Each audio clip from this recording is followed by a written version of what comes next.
So now you've finished piping and painting everything, and you've done as many of the dots in colour as you want. The cake is almost finished. We just need to put the ribbon on. So if you take the guide pin out of the board, and then you'll see that I've put some double-sided tape, thin double-sided tape, hopefully you can see that, some little pieces around the board, and this will help stick the ribbon to the board. So I've chosen a grey ribbon, so you just need to measure around the edge of the board so that you get the right length, and cut a clean edge so that you try to avoid any fraying.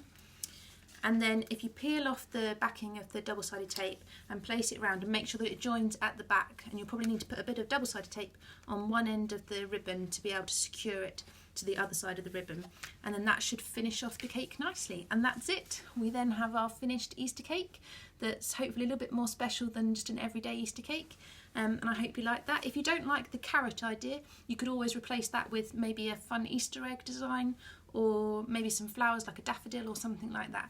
I hope you've liked this tutorial, and I'll be back for some more down the line. Bye.